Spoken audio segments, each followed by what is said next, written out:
This is World Comics Review, and this is my review of Commando number 5000, which has a special shiny foil cover. So yeah, Commando is a small digest-sized British comic which started in 1961, and at the time was just one of many small digest-sized comics which are often about World War II.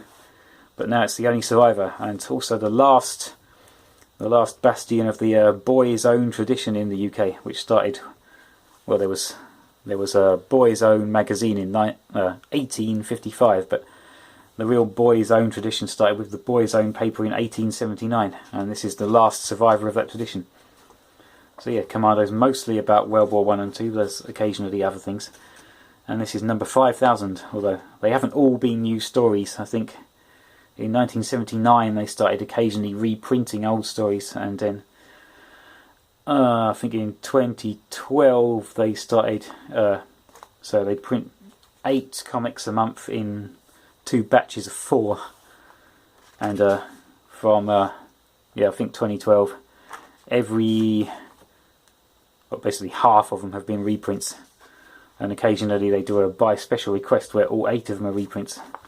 So we got a letter from the Commando team, and then we get into the story.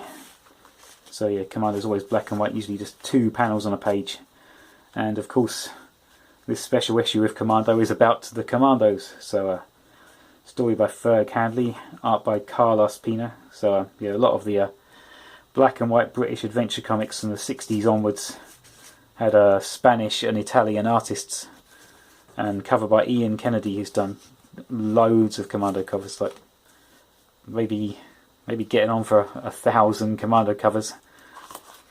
So yeah, inevitably about the Commandos. So it's about Terry Hartley, who joins the Commandos and goes on secret missions, but he gets killed. So his brother, I really should have read this before, shouldn't I? I read it when I got it. Joe Hartley wants to join the Commandos too, to avenge his brother's death. So he works really hard in basic training, then changes to commando training, having to climb up and go over this. Use the Piat anti-tank gun, and discovers that his brother was murdered by the SS. So they told his family he died on a mission, sort of bravely died on a mission, but actually he was captured and murdered by being shot in the back. So that makes him more determined to join the Commandos. So off he goes, gets onto some missions.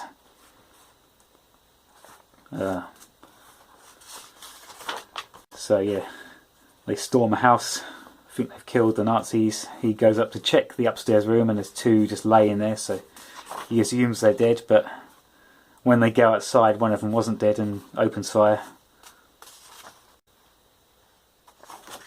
He gets wounded in the attack, and he's like worried he'll be left sitting out the war in hospital.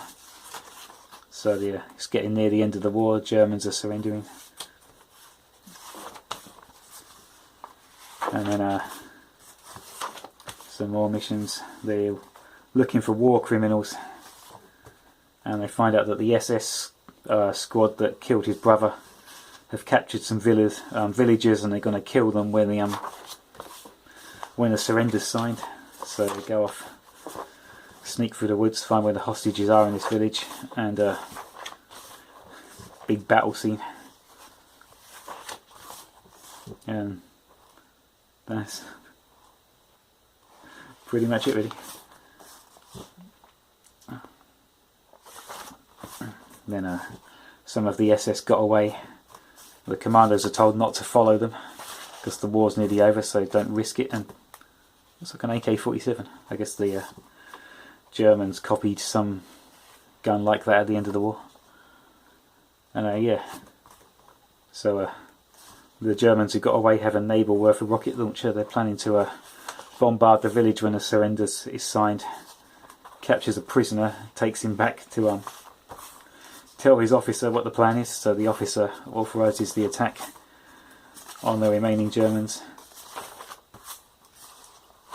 And yeah, they kill the German officer just before he presses the firing button. And that's it. He makes up for his mistake earlier, and he's a proper commando now. See, that's Commando issue 5000. Pretty typical, traditional goodies and baddies, black and white boys' own adventure. Wouldn't have it any other way.